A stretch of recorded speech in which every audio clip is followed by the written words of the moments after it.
royal order of Queen Charlotte, we call the bravest knights of the crown. The fortress is under siege. Our enemy is near. Make ready the army. Upwards of 70,000 strong shall fight to the death. Bring me the knights of the crown table. Welcome to the Knights of the Crown Table podcast. Back here again, and Myles here with Matt. Hey, what's up, guys? Good to be back at the table. And glad we're talking about at least a tie in Toronto instead of a loss. We probably lose that game last year, but at least we came back from Canada with something. Oh, yeah, 100%. That was a little bit of a roller coaster of emotions for that game. But also, Paul is here with us again. Hey, thanks so much for having me back. And Matt, we did lose that game last year in Canada. Yeah, that was a terrible game last year. It was. We don't talk about that game, actually. Let's not talk about it. We're on some point streaks right now, so I'm glad that we're finally getting on a little bit of a streak that is points and not a streak of losing, because there for a while it was Depresso and Charlotte. But luckily, moving on to better things, and let's hope we can continue it this week. But we're going to go ahead and look into our first overreaction.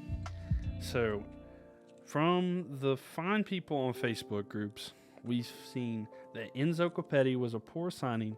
He needs to be benched, and we need to move on from him. So, what do you think about that, Matt? So, to me, this is a big overreaction, right? Yes, Enzo didn't have a good game versus Toronto with a rating of, I believe, 5 or 5.5 from FOTMOB, but it's only been 6 games. So this is a huge overreaction. No, we don't need to bench him, and we certainly don't need to move on from him. We just got him. Now that we've had this overreaction, I wouldn't be surprised if Enzo scores a couple of goals versus Real Salt Lake. Paul, what are your thoughts? Do you think Enzo is or was a bad signing, and that we need to move on from him? No, I don't think so at all. I mean, you have to look at the fact that we signed Enzo as our number 9 to kind of be that guy. We gave him a 3-year deal.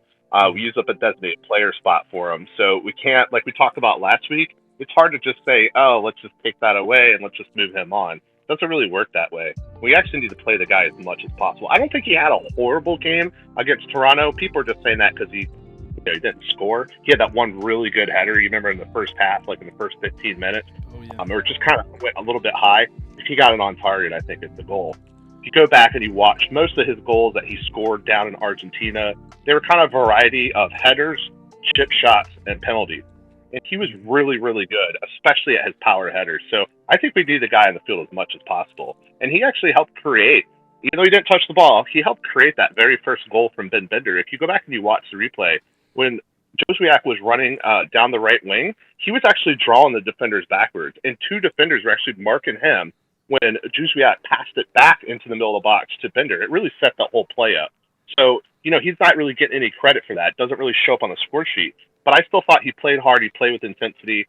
There's no way I would keep around. And then the second part of that is, okay, who do we else have to play as our striker, right? Like, who else is going to be that guy? It's like the only other option is to put Swiderski in there. He's more of our center forward. We don't have Rios. Shinyashiki could kind of play that, but he's not really doing anything. Like, who else are we actually going to play into that spot? That's my take on it. But right. No, we definitely should keep him and keep him playing. Look, the guy's got 2 goals in 6 games. He should have 3 goals. Right? We all know that the own goal against New York Red Bulls was his goal. Okay, there's no question that he taps that in. Then he's scoring in half of his games. Our top scorer last year only had 10 total goals. Okay, so let's not get too far ahead of ourselves. And we've got to give him service, right? Right. He's gotten service. I mean, if you look at Kerwin Vargas, he does excellent crosses, right? They can get him the ball, right? Nuno Santos, actually, I believe, is the one who crossed the ball to him on that header chance that he had. We're about to play a team that has atrocious defending. I'm sure he's going to get a ton of service coming this Saturday against Real Salt Lake. Would like to see it. Yeah, I'd like to see it too. I feel like it's very. I don't know. I feel confident about this game, especially for like Enzo coming up this week. I feel like this could be a high-scoring game just based off of how like Salt Lake has played in their previous matches, But I'm just not sure exactly how this is going to end up in the end. But I think that this is definitely an overreaction, a terrible overreaction.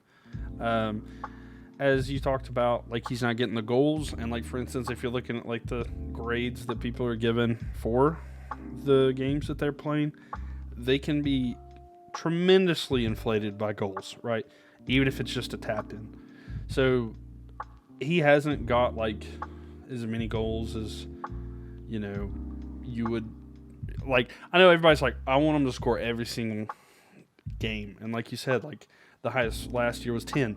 That's not happening, right? So that's not going to be something that you continuously see. So it's good for him to be he's in there, he's taking the chances. I'm happy with him right now. I know he's not like coming in and like taking over the league or anything, because a lot of people are trying to also compare him to Klaus. And kind of, as we kind of briefly discussed before we went live with the podcast, is Klaus is going to be in Europe. He's not like, it's not the same situation. Like Enzo Competti's pretty solid, but it's just like a different league when you compare him to Klaus. But I'm really hopeful for Capetti. I think the more that time goes on, that he can mesh and he can score well. But I feel like we have a few people, like you said, Vargas, who can put it for him, and then like Vinny Mello, which would have been a tap in for Enzo, but of course it was just like an own goal in the not last week but the week before. So yeah, hoping for Enzo Capetti to have a good week going into this week. But yeah, definitely an overreaction. I don't think he needs to be benched. I think he's fine there. And yeah, Swiderski could potentially replace him, but I would rather see a formation where both Capetti and Swiderski are on the front, But yeah, that's kind of what I feel about that. Only problem with the that double striker formation, with like two at the top, is one of them gets tired or one gets injured. We don't really have anybody else. That's the biggest problem right now in Charlotte. We don't seem to have the next. Like I know down at Crown Legacy we have a guy who's scoring right now, but here at the top club, yeah, right. Here at the top club, we just don't really have. That's why I really hated that we lost Danny Rios. I understand the situation. He went to Chivas out of Mexico, and that team only plays with people who are Mexican heritage. So I get it. Like it's hard for them to find players to come to that team, because sometimes the best Mexican players are off in Europe, so they kind of have to find the next best. And, right, it's a pride thing, and yeah, which is how it is. There's actually several teams in world football that actually do that. Atletico Bilbao over in La Liga does it too. Yeah. They only play with players from the Basque region of either France or Spain. So you have that in different places around the world. But that was a big loss for me, because he was still kind of coming into his form. I remember when he was in USL, the guy scored 20 goals his last season here and in Cary, and then he went to Nashville, did some things, and so that was a big piece for me for us to lose. Right. Yeah. Oh, go ahead, Myles. I didn't mean to interrupt, but I was just saying, one of the game where like Rios, for instance, scored all the goals was like towards the end. It was like, I think it was the next to last game, right? So that was the Philly game, right? Yeah. Yeah, the team that was in the MLS Cup final. Yeah. And it was just like, that was a dominant performance, and so like I feel like they kind of sold him on a high, So. For sure, yeah. And I mean, I look for Capetti to have a good game versus Salt Lake. I mean, I think this is a pretty perfect game for him to get going or get going again. I know, or kind of like we were saying, FOTMOB ratings aren't the end all be all, but if I'm not mistaken, he had the lowest rating out of the whole team versus Toronto. So expect a bounce back game from Enzo versus RSL. Especially if it keeps leading up the way that like we've been talking, because for instance, we talked about Uzviak and how bad he was, and then kind of turned around on us, didn't it? He almost dominated the goal. Well, last week I put Swiderski at the table, and he let me down. He didn't do anything, and Joswiak is over there saying, "Here, hold my beer for a second." He comes in and just lights it up. He sure did. But the key is, okay, I guess looks like we're gonna get into that. So with the second overreaction, so I won't do it right now. All right. No, go ahead. No, go ahead to the second reaction. Yeah. Oh yeah, so second overreaction. So every game USVX starts, we will lose.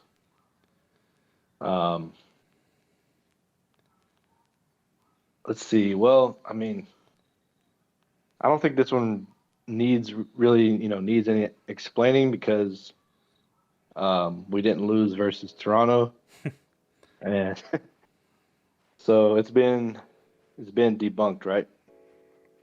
Yeah, that's what I was saying too. When is this overreaction from? Was it before the Toronto game? Because that would make sense. It was halftime, right? Mm-hmm. Right. We only play 45 minutes. I keep forgetting. Yeah.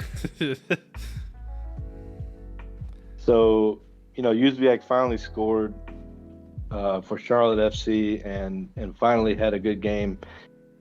And I believe he had a good game last year versus, was it Philly? But, they've really been few and far between for USVX. So, let's see. Yeah, so we just need him to keep his focus, keep the same focus, keep the same intensity, and play at the level we saw versus Toronto. And consistency is the key. Can he build off of that performance and start to contribute like Carroll and Enzo have? So that's the question. Can he build off this and put a couple of good games together and try to live up to this DP tag? Paul, what do you think about this overreaction? I mean, I understand where it comes from. I think we've been hammering on this guy a lot, and it's rightfully deserved. He has, 1 goal in 29 games. I even said last week, the only thing I actually remember from him from last year was he scored the final penalty against Chelsea in the friendly. That's all I literally remember him doing as a positive the entire last year. When he was, again, I've already harped on this last week, when he was playing at Derby County over in the championship, they got relegated. He was not good there. He was kind of cast off. For some reason, we think that these cast off players are what we need as DPs over here. It makes no sense at all. But, we're going to have to get good games out of him. And we saw what he's capable of doing, right? I mean, the pass that he made to Ben Bender, that ground cross, to find him into that open space, that was really, really good vision. And on his actual goal, the ball that was given to him was excellent. But he also made a really good run. And he got inside on the defender, and he was able to outstretch his foot, right? That was a really hard finish to actually get the ball to go in the net. So it seems like he was pumped up. Yeah, and that was a tough environment to play in, right? It's really cold. It's super windy. There's, it's all the way up north. There's no road fans. He hasn't been playing great, right? So for him to come in and do that, I was surprised. But it needs to start happening more often than not. That's my biggest takeaway. We can't have the Juzwiak of last year for the next 7 games, and then we get the Juzwiak from Toronto, the 8th game, and then, you know what I mean? It has to be more consistent. That's my personal opinion. Absolutely. So I could see both sides of that argument on the overreaction. So it worked out this time. Would it work out, next game? Who knows? He might next game be terrible, and we were ready to sell him again, right? So there's no telling. What do you think, Myles? Yeah, I get both sides of it. I mean, literally just before this previous game, it's kind of an outlier right now, right? So, like, he did well, but we need to see that more consistently. We'd love to see that more consistently. It's not that if we're ever talking about a player and they're not doing well, it's not that we're talking about them because we want them to do bad, especially if they're for Charlotte. It's like we want them to do well. It's just that we haven't seen that. And with him specifically, like, before this week, we were talking about the best thing that we seen was like when he was on the sidelines against New York Red Bull, and he got a little bit heated with a player that was playing when he was warming up on the sideline. Like, that was like the moment where it's like, this is his highlight of the season. But now, in the Toronto game, it was a very, it was a sloppy game because of the conditions and just the wind, and the wind scored more goals than they did. But it was so much that he was able to come in, and I mean he got for the week he got one of the match day players of the week, out of the whole league. So that was pretty significant. I think we'd only had maybe one or two other players previously this season that have got to that point. So it was good performance by him. I'd like to see it more. I do think that this is one of those we're gonna have to see if it's an overreaction. I mean, I guess if you take it literal that every game he starts we lose, then it is an overreaction. But I think because at halftime when this was posted, I mean it kind of was oh, you're right? So he kind of redeemed himself, but the seat's a little cooler, but it's still hot, if that makes sense to me, in my opinion. But yeah, that's kind of my thoughts. But what are you thinking, Matt? Oh yeah, I mean, we definitely agree that we just need more consistency, and not just out of Uzviak, but out of more players as well. Just stacking good games on top of good games. We need that really to take us to where we want to be, right? Agreed. So, Paul, can you lead us into our third overreaction of the show? Yeah, sure. So the third overreaction is that we just cannot do anything without Ashley Westwood in the midfield. Ashley Westwood, he was out this week. He's going to be out for a little while. Apparently, we can't do anything. What do you think about that, Myles? Right, so it's devastating to lose him, right? Because we've seen so many good crosses. He's kind of like that. If you're having a corner, or a set piece that's going to require a cross, you kind of want Westwood to do that. It doesn't look like until the end of April that we're going to actually get him back, so it'll be about a month. And they kind of expected him to miss multiple games, even though he is training on his own. I don't think he's actually with the team, if my understanding is correct. Well, he's kind of with the team, but not with the team. I don't know. But I don't think this is correct because half of the game he missed in Orlando, we still won that. And then he missed the two games against the Red Bulls and then Toronto, and we got points in those. I'm not saying that he was a problem. I just don't think that he's the causation for us winning, but I don't think he's somebody who's without him, we're just nothing. I think that we've managed well without him. I do think he improves the team, but I don't think that we can't do anything without him and midfield. I think he's something we can build off of. I think that his leadership qualities is something with his experience in the Premier League is something that's very beneficial to have on the field, even if they're not playing. For instance, Fuchs still being a part of the team, his experience. I think that is tremendous to help out with our defenders in Fuchs' case, or Ashley Westwood helping out with our midfield. I think that's something that helps us out tons. The stuff that isn't a statistic that you get to see.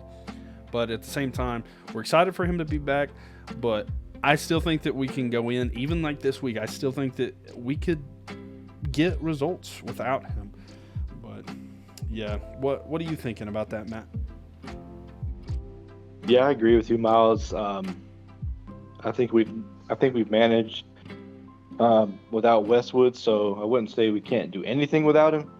I think Derek Jones, I think he's done pretty well, and Bender came in versus Toronto and did well. Scored a nice goal and got Fatma man of the match for what that's worth. But yeah, I wouldn't say we can't do anything. It may not be as pretty as if we had Westwood, right? But because he might be providing some nice through balls and whatnot. But we're getting, I think we're getting the job done without him. So I mean, definitely wanted him to come back as soon as possible. But We're managing for right now. So that's my take on it. Paul, what do you think about that? It's only going to be beneficial when he comes back. I mean, you talk about a guy that's played over 300 total games in the championship or the Premier League level with Aston Villa and Burnley. So he has a ton of experience, right? And he's not young, but he's only in his early 30s. So he still has a lot to give for Major League Soccer. One thing that you'll notice sometimes, these guys coming over from Europe sometimes take a little time to adjust to Major League Soccer. But, he kind of stepped in right away, had the captain's armband. He was doing a lot of things. So he's a player that I definitely like. On the flip side of it, I actually thought Derek Jones played really well. He was physical. He was a pest.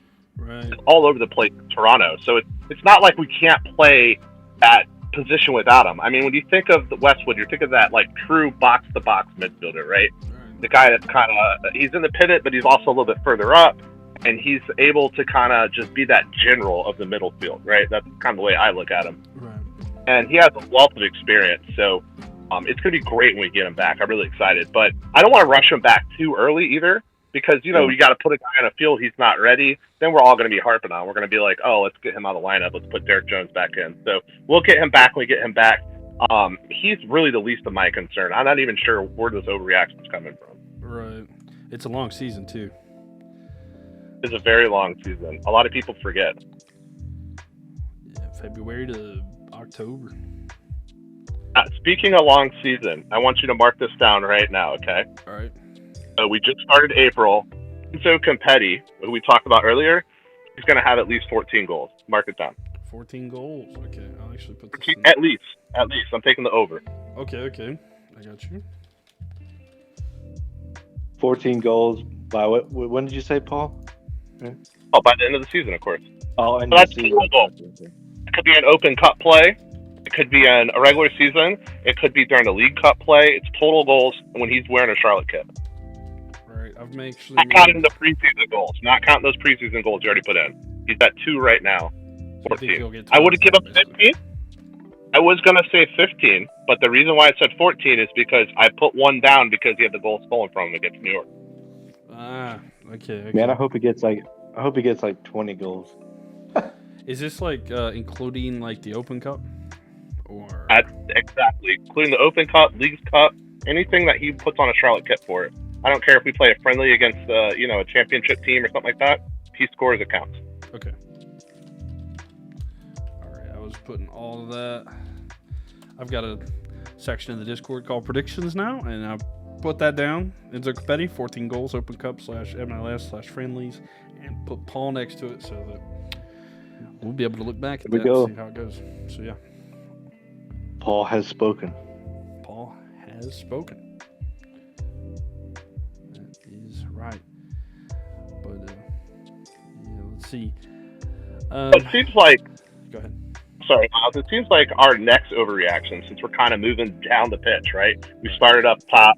We're in the middle of the park, right? We're gonna kind of talk up here about the defense, but it's like the next overreaction that I'm reading is that George Marks is just too short to be a goalkeeper in Major League Soccer. That's what they're telling me. Myles, what do you think?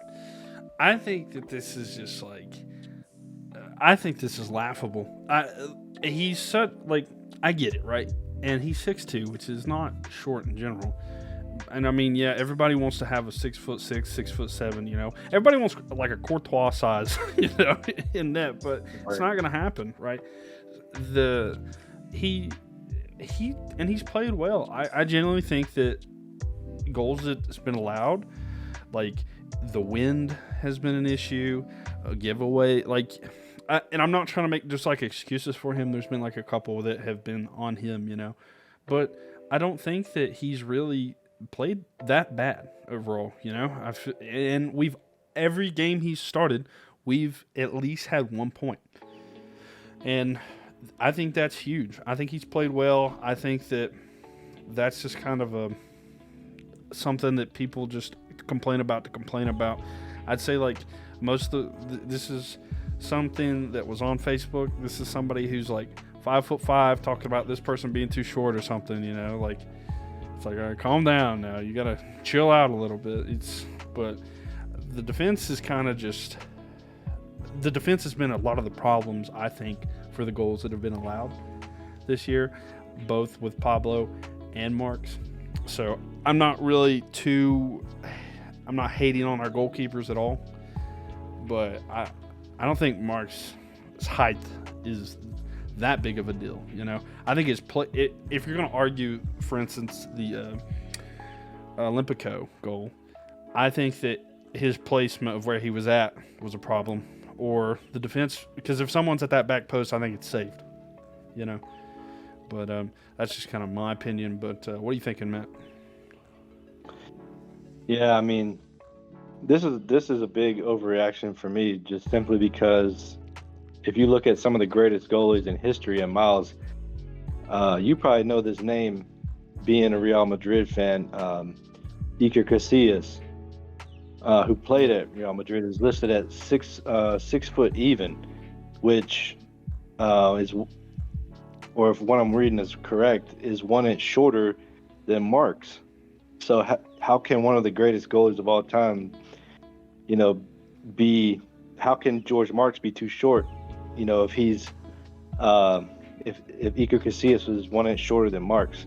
Oliver Kahn, another great goalie who played for Bayern Munich, is just 6'2". Ederson at Man City is 6'2". So yeah, I mean, it kind of looks it looks kind of like that on the field, because Marks, he's not a giant, and it does look like he's kind of short, but I'm like 5'9", so he would obviously definitely be above me, right? But so yeah, just if you look at goalies in history and how their height, so he's doing fine. We just have to defend better. And I agree with you. If somebody's on that far post, maybe that ball doesn't go in. Now, if somebody's on that far post, does that take away somebody from in front of Marks that could possibly get free and head the ball in? Possibly. But Paul, I mean, what do you think about this overreaction that George Marks is too short? Yeah, I mean, I understand what they're talking about. You got a lot of people that watch the Premier League, and they have a lot of 6'4", 6'5" guys over there. So they're used to seeing tall keepers. But here in Major League Soccer, it's a little bit different. I think even more important than height is positioning, right? Like you were saying, the Olympico actually doesn't go in if he's just positioned correctly. He would actually save it. In fact, he jumped way too early. That's why it just barely went over his fingertips. If he was an inch taller, would he actually save it? It probably hits his fingertips and still goes in, right? So I don't think a 6'3" keeper makes difference. It's where he's standing. And real quick on Olympico goals, those are never good goals. Those are complete blunders from the keeper. Okay, let's just be honest, right? We know that Bernadeschi, he definitely didn't mean it. He just overcrossed it, and he got a bit lucky, right? The wind kind of helped blowing in, but that should have been saved, and it has to be saved. And Marks is a young keeper, and he'll learn from that, right? That sometimes only happens to a keeper like once in their career, right? So he'll learn from it. On the other side of that, when we're talking about like the keeper's height and their positioning, like you talked about Iker Casillas when he played at Real Madrid. The guy who was playing at Barcelona, Victor Valdez, was only 6 foot at the same time, right? I mean, you've had so many keepers throughout history have not been super tall, right? I know down the USL, when we won the USL championship, we had a keeper who was 5'11", okay? And that was the guy that was the keeper for Richmond last year. So it's not always about height. If you look, even in the Premier League, one of the best keepers, Jordan Pickford, right? Yes. He's the English national team keeper. What is he? He's 6 foot? 6'1" maybe on a good day? It says 6.5. 6 foot. No, everybody looks at. Yeah, I know everybody looks at giants, like Nick Pope and all these other guys, but no, it's not the only thing. You got to have really good reflexes. You got to have good mechanics. You have to have solid positioning. You have to know how to distribute the ball. That's another thing a lot of people don't know about. But there's a lot of things that you also have to do fine. And George Marks, like I said, he's a winner at every single level. Okay, he was a winner down here at the Academy, North Carolina FC. He was a national title winner at Clemson, and he's got his points in every single game so far this season. And he's made some absolute crucial saves. You guys remember the double save that he made? The first shot on Bernadeschi And the rebound shot was incredible, right? Right. The guy that was kind of to the left a little bit. I mean, he made a tremendous save, and then he also saved that screamer that Bradley shot, Michael Bradley. Remember the guy that their captain. Yeah. He took that shot from I don't know, it seemed like 40 yards out, and it was going. He just over tipped him. it over, right? He tipped it over, and he cleared the crossbar, no problem. So if he's so short, I mean, how did he make that save, right? Right. Yeah, If he didn't have the hops, then that's definitely going to be an issue, right? But yeah, but he's got the reflexes. yeah, he's got. In my opinion, is no question our number one keeper right now. Look, Kalina had back surgery, right? So there's no telling when he's going to come back and how good he's going to be, if he'll ever be 100% again. We have no idea. But Cisniega is not it, okay? We saw him play. He really just doesn't save much of anything, right? Right. Marks had some crucial saves. Look, we don't win that Orlando game without Marks in the second half. I mean, he made some tremendous saves to keep us in that game. Right. Really, the only bad goal that he's given up all season was the Olympico. The goal, the header from Michael Bradley, that was not his fault. If you rewatch that corner, it was like the 8th corner, right? They had chance after chance, right? Right. And they just left Michael Bradley just standing there, pretty much unmarked, and everybody else is just standing around. They're just standing around frozen in time, all watching. It was really poor defending. Really, really poor defending on that. I can't fault the keeper on that. Right. I think there's so much issue with the defense that's getting blamed for the goalkeeper just because he's the one that's supposed to be like the last line of defense, you know? That's like a big problem in sports a lot of the time is like the particular last line of defense can be the one that gets blamed, and sometimes it is their fault. But at the same time, it's like, you know, if the defense were well positioned or paying attention, sometimes, you know, that saves a goal, you know? And I think that the team did pretty decent at moments, but yeah, like you said, there's only a couple times where Marks was like not able to completely play it as well as he could have. But I mean, you can't expect it to be perfect, right? We can't expect to have a clean sheet every game. So I think he's good. And I honestly, like, I know that like maybe he's not like the guy that we want to completely go forward with like in the future, but I think we're in a great situation because I feel pretty comfortable with whether it be Kalina or Pablo or George, you know, whoever we are with. I'm happy with him. So I think Marks is definitely our guy going forward. He's young. He's got a lot of potential. I think he has the best upside out of all our goalies. I think Cisniega is our third keeper, if you think about it, when Kalina comes back. And Kalina also, he's older keeper, and he didn't have the greatest stats ever coming out of Europe. That's another player where it was like, let's go find him in one of these, you know, really small European leagues. And you look at some of the games, and I mean, he had games where he was getting up 4 or 5 goals over there. And you saw last year, he made some big saves, but boy, he also gave up some really soft goals, right? I think Marks is our guy. Yeah, I would agree. It's going to be, if Marks keeps playing like this, it's going to be hard. I mean, I would think it would be really hard for Kalina, or Pablo to get back in, the first, to be the first goalie. But yeah, he's playing well. He's got the reflexes. I mean, if he doesn't make those saves on Bernadeschi, and that's what was it, the second save where everybody was kind of ball watching. Yeah. I don't remember who took the second shot, but I know what you're talking about. But yeah, I mean, if he doesn't make those saves, we might, what is that? We might end up losing 2-1. And so, yeah, Marks is our guy, or he's our guy going forward. No question. Yeah, I also want to say I'm sorry, Myles. No, I just want to say before we move off the topic of defenders and keepers, you got to give credit to Melanda. That tackle that he made on Bernadeschi near the end of the game was incredible. Yeah. Dare I say world class? Yeah, he's going to be in Europe, I'm afraid. I mean, that's not a bad thing, but like Melanda's really good and will not be in MLS long. That was an incredible save, yeah. incredible recovery. Right. So we got a fifth overreaction coming up, gentlemen. We are just a bad team. What do you think about that, Paul? I mean, I understand where the overreaction is coming from, and we're not a good team right now, right? Like, we only have 5 points. We're pretty far down the eastern side, and we got kind of a measuring stick coming up. Our next 2 games are against 2 of the worst teams over in the Western Conference. I actually watched last 2 games for Real Salt Lake. The game against Columbus was an absolute thrashing. They did look terrible in that game. So this is going to be one of those find out where we're at.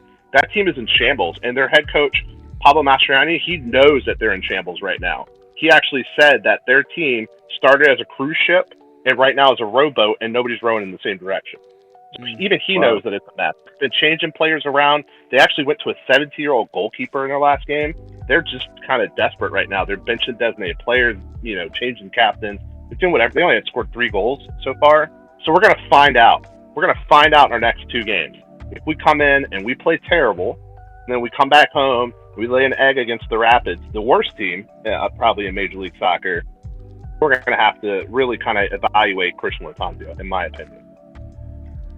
Yeah, I mean, what do you guys think? Is there more pressure on us, Charlotte FC, to get a result in this game because it's gonna look really bad if we don't, or is it more pressure on Salt Lake, on RSL to finally, get rowing in the same direction? I think it's fairly equal, right? I feel like we're kind of like, even though we're kind of scraping by, right? And they're on a bit of a streak of losses that's going to be just, you hate losing, right? I mean, and they're going to be home, and their fans are going to be sick and tired of it. I don't know how their attendance is, so I don't know like how much of a factor that's going to be. But I mean, their fans are not going to be too happy. I feel like we do travel pretty decently well, so maybe we can kind of take advantage of them on a losing streak. Typically, like attendance will go down, and we travel pretty decently, and we're kind of on a little bit of a high, but at the same time, we're still at the bottom. Like, we're only 1 game above last, and I think they still have a game in hand. So like it's like, okay, can we figure this out? And I think that the pressure is there. I think there's a lot to be determined. I think that where he said this is a measuring stick game, I think that's perfect. I think that's like the best way to explain this. But I think that the pressure is pretty equal. But Latanzio I think he has more pressure because I think that people have been coming at him for a while. And this could be just my ignorance to the Real Salt Lake situation that's going on there and like how they're holding it. But like the comment is pretty damning where he said, like they're in the rowboat and everybody's paddling different directions. That's like, ow, ouch. Right. Yeah, I watched his just training session. I think he had it Tuesday, and he was talking to the media. And I mean, one thing about Pablo Mastroianni is he keeps it real, right? And I loved him when he played for the U.S. national team. I mean, that guy has his number, retired at Colorado Rapids. He actually played at NC State, by the way, at soccer here back in the 90s. So, yes, that's my guy, right? But when it comes down to coaching, he hasn't done a great job. He says all the right things, but on the field, it looks a mess, right? So we need to win our next 2 games if Christian Latanzio is serious about this. In my opinion, anything less than 2 wins is going to be unacceptable. Gotcha. I agree with that. Yeah, and with the we are just a bad team or overreaction or comment, I don't believe we're a bad team. We're not an elite team by any means yet, but I don't think we're a bad team. We've got new players that probably haven't gelled with their teammates yet. I mean, we're probably still ongoing. And we've had injuries, and obviously the tragedy with Anton. And people are saying, or people playing different positions, which I would say you can blame Coach Latanzio more than the players, but he may just be trying to figure things out, obviously, but we need to somehow figure out how to calm down and be more composed when we're in the attacking third and in the box, because that's pretty much where our main issue is right now. That, along with giving up bad goals from poor defending and giveaways. But I don't think we're a bad team. I guess we're still just figuring it out. And I think we can be. I think we can be. I don't know if I want to go, elite team yet, but I think we can get to being a pretty good team if we can just figure some of these things out. Stop giving up crazy goals and start to finish in the attacking third. What do you guys think about that? I mean, I definitely think that obviously we're not an elite team. I wouldn't even say we're a good team right now. We're a bad team right now because of how we're playing, but we have potential to be okay, right? I think that we could definitely finish as one of the last two teams to make the playoffs, right? I don't think we're going to be too much higher than that. I mean, we're definitely not like a top of the league team or even the top of our conference team. We're pretty far down the table if you look at it. But we're definitely a team that has enough potential, enough players that, okay, we should somehow, kind of squeak into the playoffs. Will that happen? Oh, no, you can't dig a hole early, right? We go and we don't get points out of these next games, or we only come away with 1 point or whatever, and we win one, we lose one. And we're really sitting behind the eight ball. We're going to be, these teams like Cincinnati got 15 points right now. I mean, we're going to just be left in the dust pretty soon. So can't go dropping all these early games. You just can't do it. And wasn't Cincinnati like wooden spoon winner, like, what was it, 2 years ago or something? Yeah, they're pretty bad, but they've got some excellent players though. And but yeah, I would like us to be up there with Atlanta, with Cincy, with who else? Like Columbus. Yeah. So, I mean, hopefully we get there, but I hope we don't just squeak into the playoffs. But I mean, it'd be nice if we do get in, but it would be nice if we weren't biting our nails at the end of the season, wondering if we're gonna to squeak in. Right. So, hypothetically, let's say our next two games take a loss and we take a draw, right? We're talking about like a bad scenario where we only get 1 point. Would we sack Latanzio at that point? I think you have to. I think then that overreaction is not an overreaction, because those are two teams that have not performed the next two games. I mean, you have Real Salt Lake and Colorado both. I mean, they only have 3 points, right? And it's not been good for them. I mean, both have a negative goal differential. I mean, Salt Lake's is -10, Colorado's -6. I mean, that's, if we were to lose to teams like that with such a negative goal differential, then it's like, it's going to hurt. What are we right? doing? Because, like, right, yeah, exactly. What are we doing? Because I have a little bit of the, I have like the copium, like I'm hoping that, like, what's happened is we've just had a bad schedule where we faced some of the top teams at the start, because I mean, Atlanta up there in second, New England in third, and then St. Louis is in first in the West. Like, these are like some of the top teams, in their respective conferences. So I'm hoping that that's kind of been the situation, and I could see us maybe, like, if we get it together, figure it out, I could see us kind of have like a peak 4th place, like if we were able to figure it out. And then I'm hoping that we fall anywhere between the 4th and the 7th seed in our conference. That's what I'm hoping for. That's kind of, I'd be happy with that.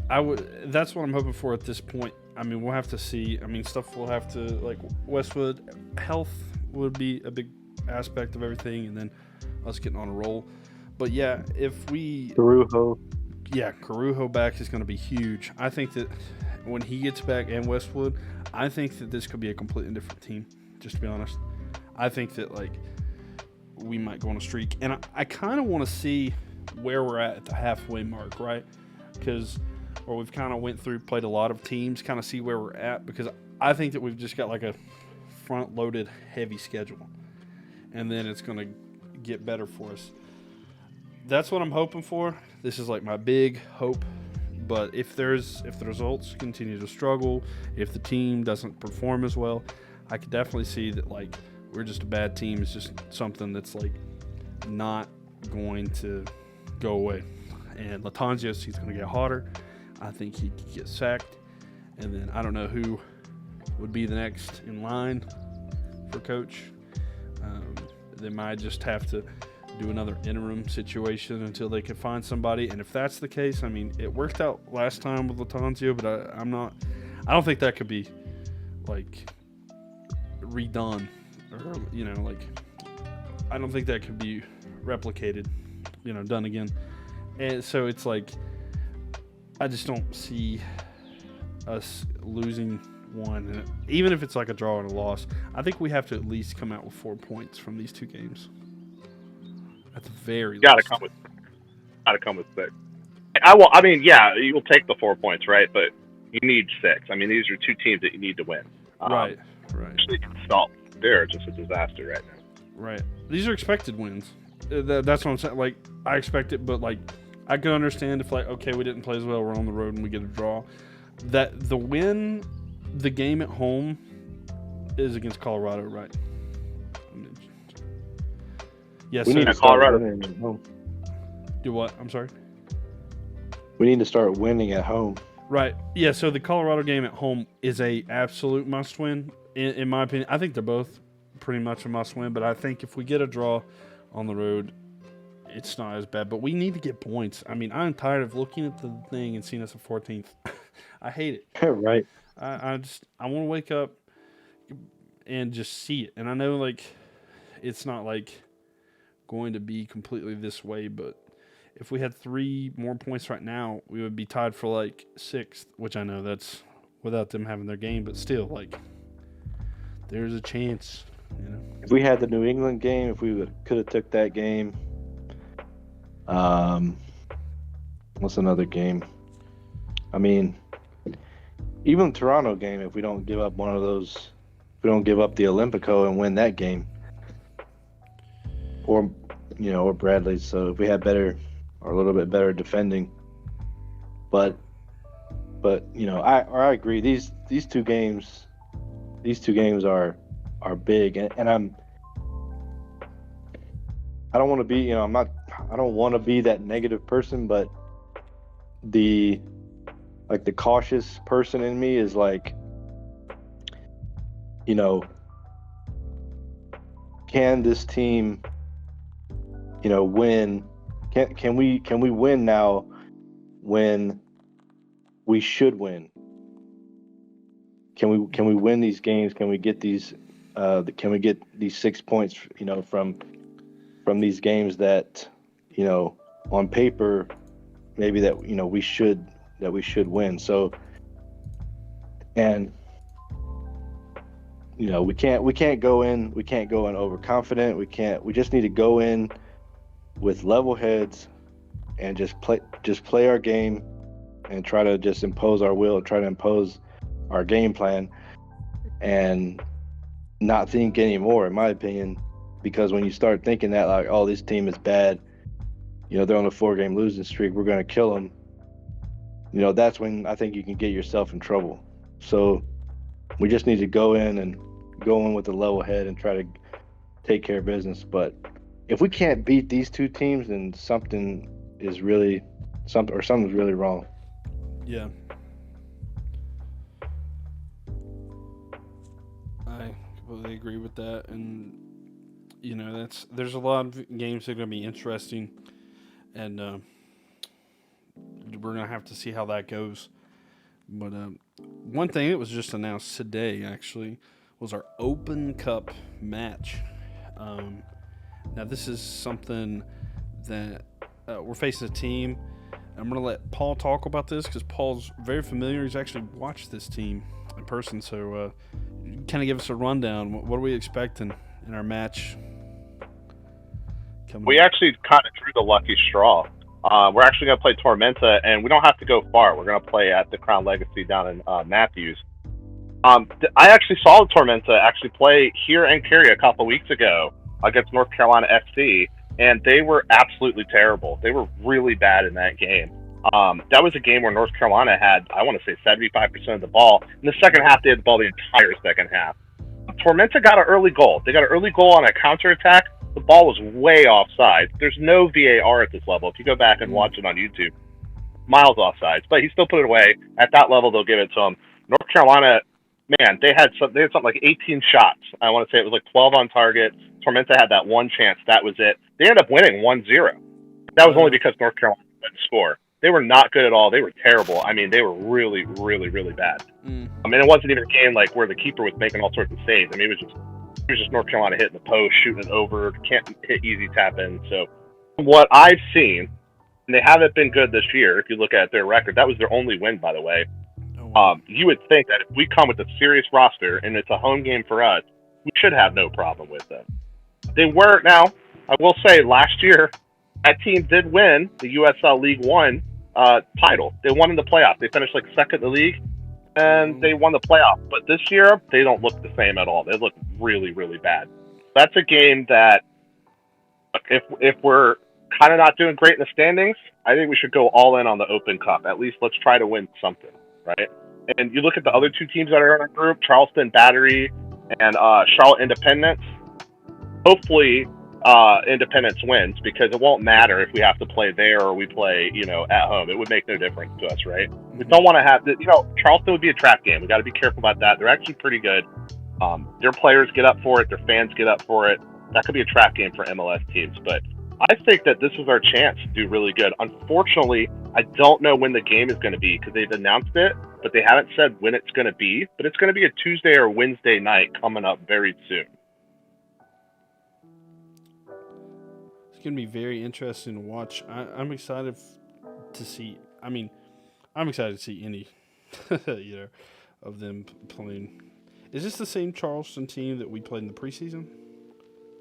Yeah, Charleston Battery. They're in the USL Championship. They have like the yellow and black checkers, kind of like their logo. But they're a historic team that's been around for quite some time, right? They were in the NASL. They're in the USSF. They've been in USL. They've always stayed at that top level of the what we would call the minor leagues. But it's a beautiful city. It's right there on the Battery. I love Charleston. It's really nice. Got to be very careful. That's one of those games that I was talking about last week, where if we go down there and we're playing with a team full of Brant Bronicos, we're going to be circling that game so they can beat us. We got to be careful on that one. I hope we don't draw, or hope we don't get Charlotte Independence. I mean, even though it's like Charlotte versus Charlotte. Personally, I don't want to see that. They're unbeaten right now in USL League One. They haven't lost. They're in first place. Right. Yeah, it wouldn't be a good look if we put out a pretty strong squad and they beat us. But I mean, it could. I mean, it's soccer; it could happen. But I just really don't want to see it. Right. I think it's going to be interesting, and I'm excited for it. More for us to watch, right? And we enjoy it, and then more soccer. I like it. I'm going to be excited. Yeah, I'm disappointed that North Carolina FC couldn't beat Alden County in Virginia, because we could have played Charlotte, maybe had the game here. I could see them here at Wake Med Soccer Park. It would have been awesome. Right, and I wish that Right. Appalachian FC would have won against Charlotte, so we could have had Appalachian in it. But that would have been interesting to see as well. But I don't know. Yeah, like you said, go for some silverware, right? If MLS is not going to work out, that's a way that you can win something. I felt like I enjoyed the Open Cup last year. I felt like it was kind of unfortunate. A lot of Do what? I'm sorry. Oh, last season there was a lot of upset. So many USL teams Right. were knocking off MLS teams last year. I mean, that team from Omaha went far. Sacramento went far. Northern Colorado Hailstorm. I remember they beat Colorado Rapids in Colorado Rapids. Right. I mean, there was a lot of last year. Louisville City, they had a big win. I mean, we got to be careful. Like I said, these teams circle it. We got a really good draw because we're taking a team 2 levels below that's not good. I've seen them; they're not good, and they're playing on our turf. Well, not our turf, but you know what I mean. They're playing in Matthews, right? Right. Is it turf or grass there? I think it's grass, right? It's grass. Yeah. The Playing on our grass. yeah, and that means they'll get a home next time, right? I think that's how that works. Their next match will be Nope. home because they're quote unquote away now, right? I think that's how it works. Oh, I know for the first round, it's kind of like a draw seeding. You kind of just get lucky. But here's the thing about the Open Cup. Sometimes it comes down to scheduling. You actually see teams that actually decline the home game and go on the road. I've seen MLS teams do it too because it doesn't work out with their scheduling. It doesn't work out with their stadium because, you know, some people share stadiums with like NFL teams or other teams that have other events going on at the same time, right? Right. So, or they may not want to host it there because they don't expect a huge crowd. Like, we have the home game, and we're not putting it at Bank of America. We're putting it at, Matthews. Yeah. I mean, hey, Elton John's Just got a wanna concert. You avoid can't the push that back. Yeah, we want to avoid the road game at Charleston. That's the one we want to avoid. If we get Charleston, we want to play them in Charlotte. 100%. And I'm looking forward to. Don't forget, we also have the Leagues Cup, right? Yeah. We do. We have Necaxa, I believe, and FC Dallas. I think are the 2 teams that are in our group. Yeah. I believe you're right. There's a lot of cups this year. Well, it's just like I'm excited. You know, there's going to be more. You know, and I'll watch it all. You know, and speaking of, I'm going to go ahead and say this because if you listen to this point, since those are going to be weekdays, they might be right in between our recording time. So we might be live for those. Okay, we're definitely going to try to go live this Saturday. I'll be streaming on an official YouTube for Charlotte. I'm sorry, not for Charlotte, for the Knights of the Crown Table podcast. There'll be an official YouTube. We'll tweet that out because it's not completely set up. Well, it is set up right now. It is. It's just Knights of the Crown Table on YouTube. Go there. We'll go live, and we're gonna talk about it, watch the game, and then we're gonna have a reaction afterwards. But there'll be more information out there. But also, these Open Cup games and all these different cups, like, they're midweek, so that's going to be a great opportunity to go live during those. So I'll probably be doing it, and if anybody else from the podcast wants to join in and watch it and talk about it live with us, we'll be there. So Sounds good. Count me in for that one for sure. yeah. Oh, talk about the Open Cup. What are like y'all's predictions for the Real Salt Lake game? What are you thinking, Matt? What do you think is going to happen? What's the score? Tell me. So, all right, what I have Charlotte 3-1. And I have 2 goals from Copetti and 1 from Mello. That's my prediction that I had down. But maybe we get, what would it be, our first clean sheet if we were to hold them scoreless. So, if I'm not mistaken, but yeah, that would be. We just need to go in there. I mean, we just need to dominate. Like, I'm not saying we need to go in with big heads, but we need to dominate Real Salt Lake, and we need to do that at home versus Colorado. And to me, that's going to show the kind of team that we are. Are we getting it? Are we, doing what we should do? So I'm rolling with 3-1 Charlotte at this point. Paul, what do you got?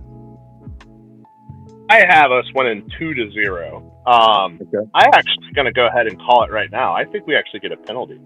We win a penalty, and I think he's going to convert it. I think he's going to take it. I've watched the last 2 Real Salt Lake games. The game against Columbus, they were absolutely thrashed. They were terrible in that game. And you almost feel bad for them because they benched their starting goalkeeper, who had played every game last year and all the games up to this point. Their coach was so mad. They benched him, and they went to a 17-year-old keeper who had never played the MLS. In fact, he was the third youngest keeper to ever play in MLS. He played last year in USL. Like I told you guys last week, a lot of USL League One, you have to play with academy players. So he's only 17, and he gave up some doozies. So it kind of was too big of a level for him. But the guy the week before gave up 4 goals, so it's going to be really interesting. Who does he go to? I mean, like I said, they benched their captain, they benched designated players, they've been switching guys left and right, they've been switching formations. The week before against St. Louis, you saw the goal that I even told you about. It was absolutely terrible, where they passed the ball right to the Clouds. And a guy a ball like that free, it's the easy goal. They actually somehow kept St. Louis 0-0 at halftime, and they actually had the better chances, Real Salt Lake. They didn't capitalize on them at all. They're not very good at scoring. Their top scorer right now has 2 goals, and it's one of their defenders. In fact, Damir Krylak, who's their big designated player, the Croatian midfielder, he only has 1 goal this year, and he actually had 16. I want to say it was last year or the year before. So they have a guy who's good. He's just playing terrible right now. So their boat is rowing in all sorts of different directions. I hope it's still going to be rowing in all those different directions on Saturday. I think, we should be the favored team, right? We've got points in 3 straight games. I think we're the better team from what I've seen. They're definitely struggling. I know they're at home, but like I said, they've gotten kind of worked at home in a couple of their games. But it's crazy when you look at the betting lines right now.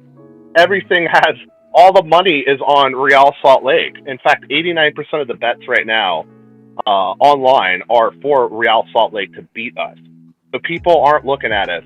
In fact, if you look at the actual money lines right now, they're actually a minus 105 and we're a plus 240. So we don't, whatever reason, they're disrespecting for us, right? So we got to step in and we got to win that game. And I think we will. And we're going to come back here to Charlotte and we're going to beat Colorado. That's my prediction. Will it happen? Probably not. Yeah, what do you think, Myles? I think that this team is consistent with one thing ever since the start, and that's that they are making my hair turn greater and grayer as time goes on. So I'm going to predict that we get a win here, but I'm going to say 2-1. So it's not going to be a comfortable. It's not going to be something where I'm like, I feel good. It's not going to be it's not going to be how Real Madrid made me feel the other day. But I can see that. Right. They always cause me to have so much pain and worry. So I could see a 2-1 win. I'm gonna say it's a poll day. We'll say Swiderski gets one and Uzbek gets one, and it kind of makes everybody feel good. Paul, who scores for you? My apologies, Myles. No, you're good. Yeah, so like I said, I think Copetti's going to get a penalty. And then the second one, I actually think Vargas is actually going to get a goal. Okay. He's very goal hungry. That's who I think it is. But I don't think they're going to score on us. I mean, for what I've seen, they're just a disaster, and they don't really have that that finisher. They have this one guy, this Paraguayan guy. His name's Ojeda or something. He's on loan from Nottingham Forest, who's in the Premier League right now, and he's a good dribbler, but he's just not a great shooter. Like I said, their best player, who's Krylak, is a really good finisher. I don't know if you guys remember, he had that karate kick goal a couple years ago against LAFC in the Cup in the playoffs. It was 2018 or 2019. Right. It was one of those fluke goals, right? That's kind of how I remember that player. But the guy could definitely score. I mean, the guy scored 47 goals in Major League Soccer in a little over 100 games. So we know he's capable, but he's been playing terrible. And they've only scored 3 goals this year. And I think the way Mark is playing, he's playing really solid right now. I think he's going to get his first clean sheet. I really think so. I worry about our defense more than I worry about their attack. That's kind of you worry about we're going to do something stupid where we pass the ball backwards and they intercept it, and we kind of cleaned that up against Toronto. And right. RSL is actually the team that's doing it. They've had worse blunders than we have. Right. I don't know if you saw the game against Columbus. The third goal that Columbus scored was terrible. The keeper saved the ball and spilled it into his net. I mean, it was really bad.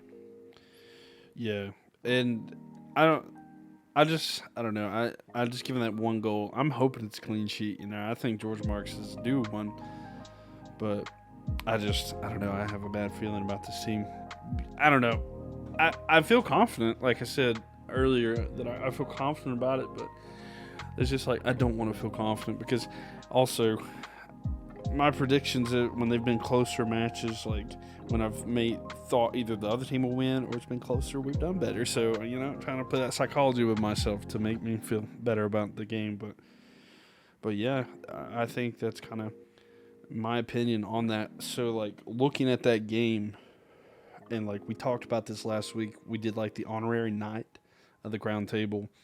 So like how are we feeling about that this week? Matt, we'll go with you. Who do you think would be your choice for like honorary night?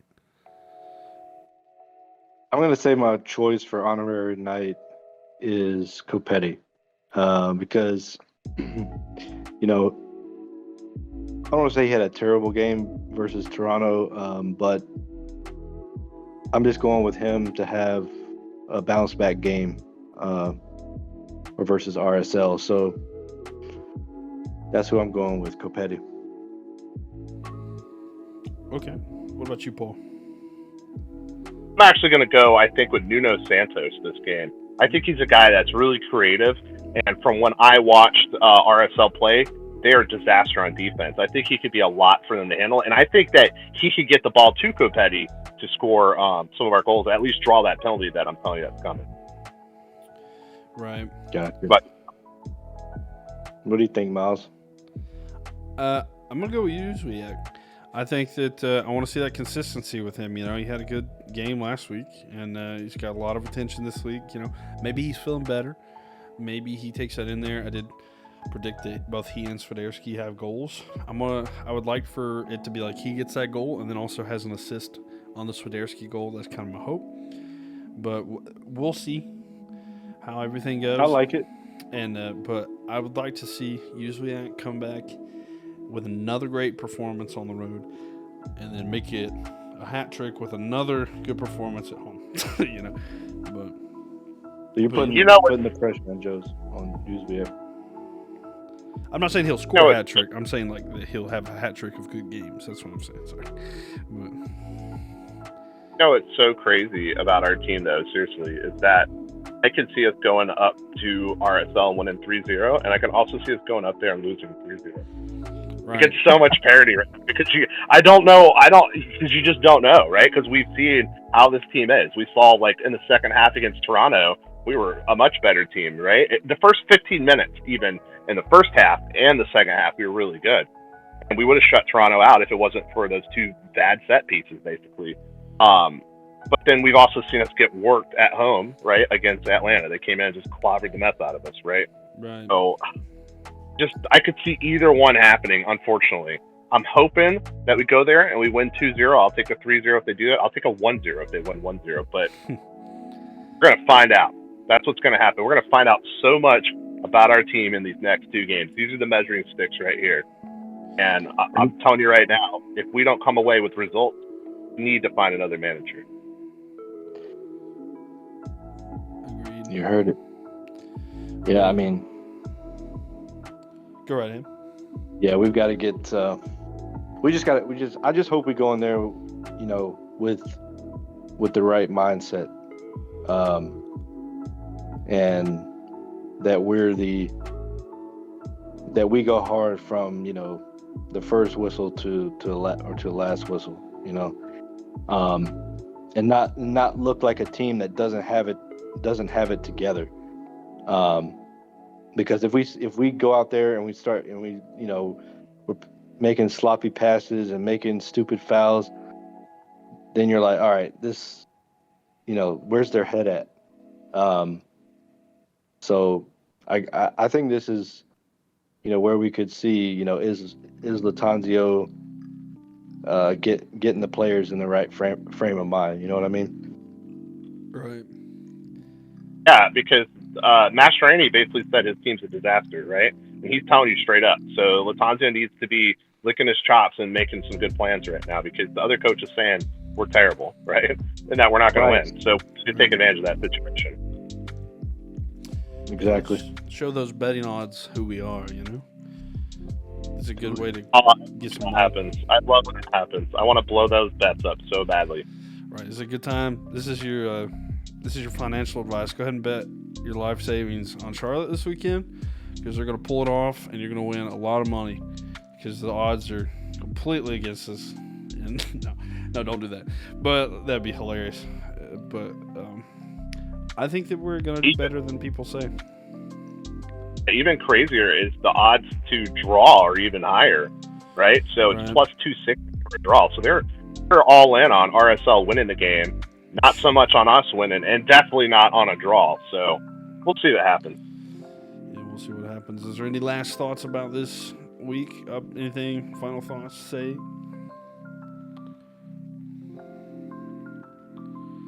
Just want to see a good performance. That's all I want to see. I want to see us come away with the win. I think we've said that many times. I want to see us hit the nail on the.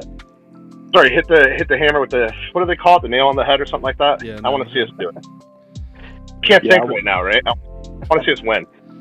Trying to come up with Yeah, I mean, I want to see two, a solid performance versus Salt Lake, and hopefully we're celebrating our first win at the bank versus Colorado. I agree with that. Maybe we can get that second win on the road. Sorry. I shouldn't jump ahead of myself there, but I mean, hey, we'll see. Maybe we'll see how this game affects our feeling going into the next one for sure. But yeah, it looks like it's going to be some interesting weeks ahead here. We thank you for listening to us at the Knights of the Crown Table podcast. Check us out on Twitter, YouTube. We'll have updates, Instagram as well. We'll have updates. We're going to have live streams soon. Hope you all enjoyed that. Thank you for listening, and we can't wait to talk to you again. This is For the Crown, baby. Let's go, Charlotte.